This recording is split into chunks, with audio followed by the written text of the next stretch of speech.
आप सबको जय मसीह के दोस्तों। आज की इस वीडियो में हम बात करने वाले हैं एक ऐसे मुस्लिम भाई हैं जो कि अपनी जीवन की गवाही बता रहे हैं कि कैसे प्रभु यीशु मसीह ने उनको जीवन को बदला, उनके परिवार को बदला और कैसे परमेश्वर ने उन्हें हर एक परेशानियों से आज़ाद किया। दोस्तों, वो एक मुस्लिम परिवार से हैं जो अभी आप गवाही सुनने जा रहे हैं। वो अपने मुंह से बता रहे हैं कि कैसे उनके जीवन में प्रभु यीशु मसीह ने काम किया और कैसे वो अभी पाप से आज़ाद हैं। दोस्तों, वो एक ईसाई लड़के से बहुत ही ज़्यादा नफ़रत करते थे, जो कि एक कट्टर फैमिली से थे, जो कट्टर मुस्लिम होते हैं, जो अपने आप को बहुत ही बड़ा मुस्लिम मानते हैं। उस फैमिली से ये थे, मगर इनके माइंड में ऐसा क्या चला जो कि ये प्रभु यीशु मसीह को मानने लग रहे हैं और ये प्रभु यीशु मसीह के पीछे हो लिए हैं और प्रभु यीशु मसीह के प्रचार करते हैं।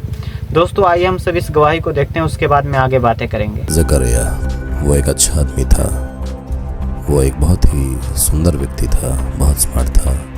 वह एकमात्र क्रिश्चियन था हमारे स्कूल में और मैं उसे नफ़रत करता था, क्योंकि मैं एक मुस्लिम के तौर पर यह जानता था कि हमें सबसे अच्छा होना चाहिए, लेकिन वो मुझसे अच्छा था। हम उसे मारते थे हर रोज़ और हम सहमत हुए उस रात कि हम उससे मार डालेंगे। वह अंधेरी और ठंडी रात थी और हम उसके पास गए और हम 5 थे। हम पेड़ पर चढ़ गए और वहाँ पर उसका इंतज़ार करने लगे और दूर से हमने देखा एक टॉर्च आ रहा है। टॉर्च की रोशनी बढ़ते जा रही है और जैसे ही वो हमारे करीब आया, हम उस पर कूद गए पेड़ के ऊपर से और वो रो रहा था, चिल्ला रहा था। वो बहुत ज़ोर से चिल्ला रहा था। हमने उसके हाथ तोड़ दिए, पैर तोड़ दिए और उसके खून निकलने लगा। और क्योंकि वो चिल्ला रहा था और सहायता के लिए रो रहा था, मैंने उसके मुंह को बंद कर दिया ताकि कोई आवाज़ ना निकले। जैसे कि आप किसी भेड़ को वध करते हैं, किसी बकरे को वध करते हैं, वैसे ही मैं उसे मार रहा था। मैं बहुत प्राउड फील कर रहा था क्योंकि मैं अल्लाह के लिए ऐसा कर रहा था। मैं उसे खुश करना चाहता था।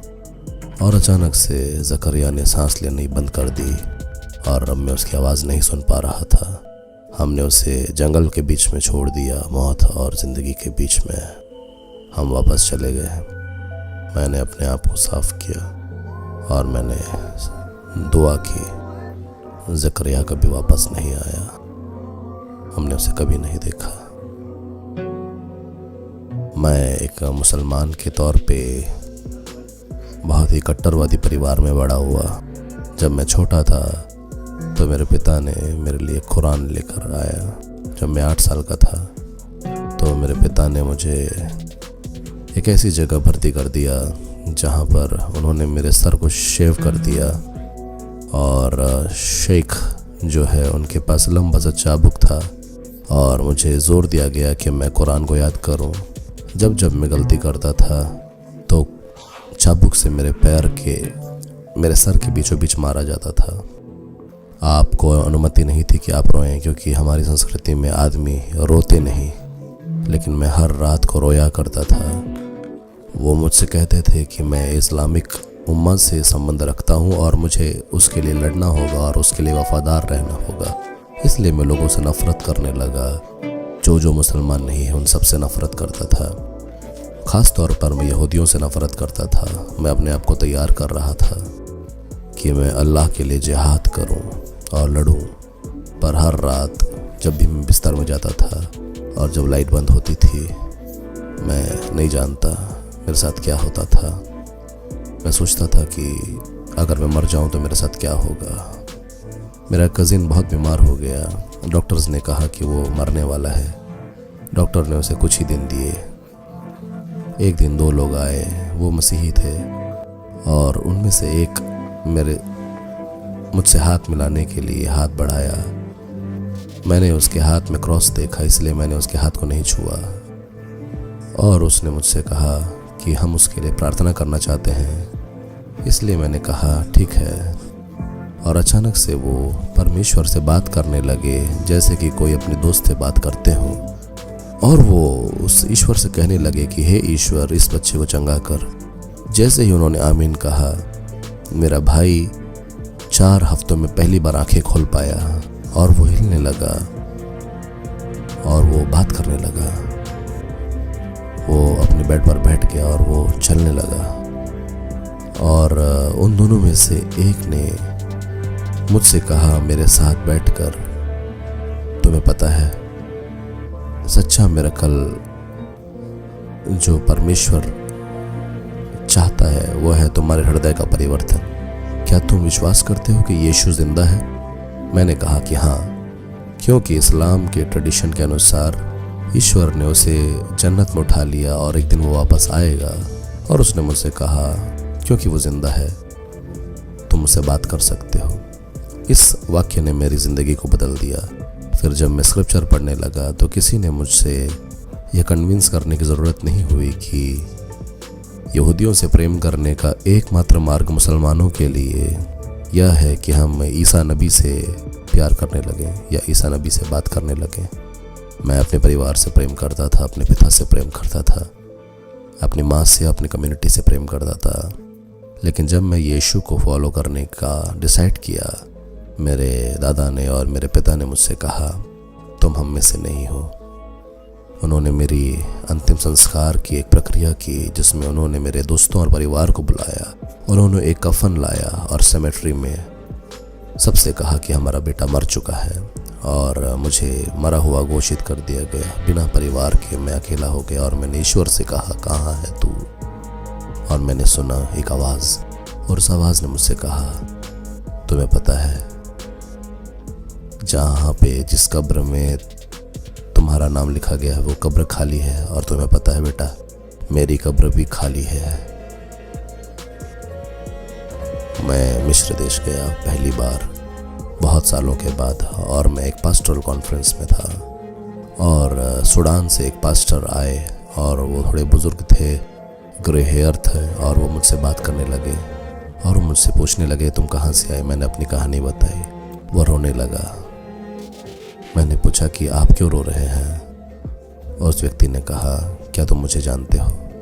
मेरा नाम ज़करिया है। और अचानक ही मुझे याद आया आखिरी बार जब मैंने देखा था तो एक अंधेरी घुप रात थी। मैं अचानक सुन पा रहा था वो चीखें जो उसके मुंह से निकल रही थी।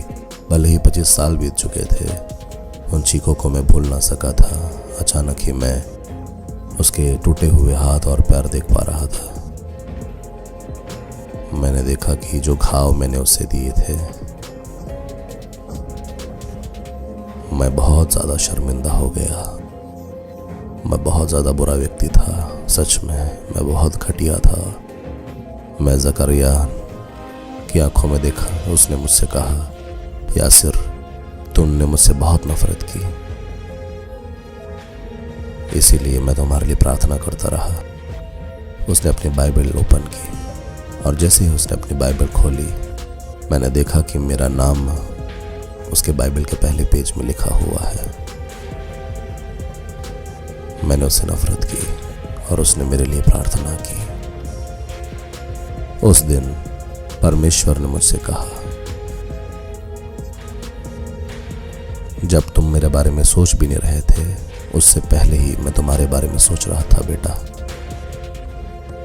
उनसे प्रेम करने के लिए जो तुमसे नफरत करते हैं आपको चाहिए एक ऐसा मित्र जिसका नाम है यशुआ।